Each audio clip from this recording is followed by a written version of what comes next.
Alors oui, le taux d'échec sur les projets reste élevé.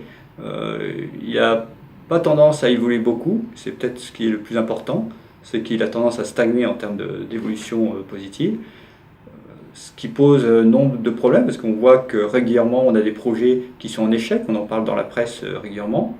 Ces échecs ont des impacts financiers, mais aussi ont des impacts sur les moyens dont on dispose pour mener d'autres transformations, et donc grèvent les capacités des entreprises, des administrations, des différentes organisations à se transformer dans un monde qui est plutôt plus concurrentiel, donc c'est vraiment un enjeu stratégique.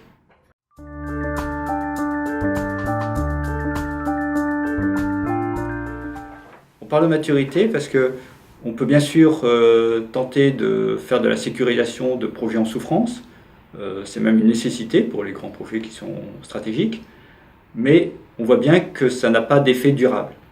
Donc il faut trouver d'autres pistes d'amélioration, et le travail sur la maturité d'une organisation pour projet permet justement d'aborder d'autres solutions pour gagner en performance.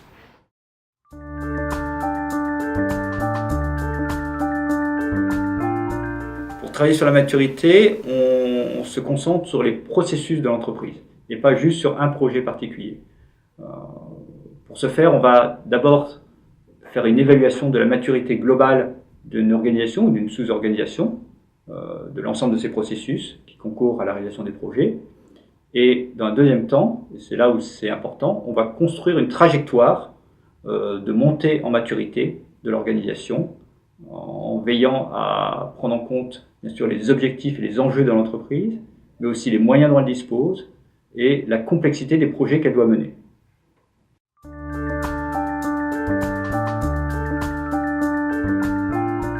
Les travaux sur la maturité des projets, enfin dans le domaine du projet, sont relativement récents, beaucoup plus récents par exemple que dans le développement du logiciel avec CMMI.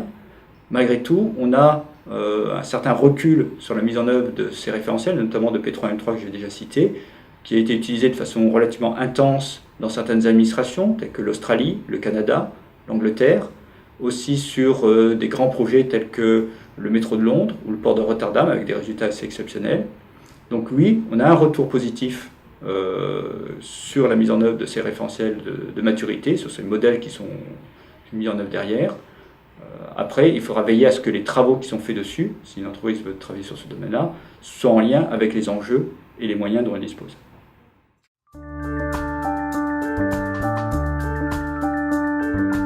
Pour aller plus loin, le mieux c'est d'expérimenter, tester, découvrir ce modèle. Il est téléchargeable gratuitement sur Internet auprès du propriétaire de ces référentiels qui est Axelos.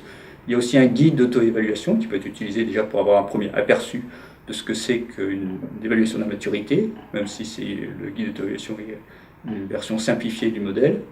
Après, pour aller encore plus loin, il faudra faire une évaluation plus complète de la maturité de son organisation et construire la trajectoire qu'il faut derrière.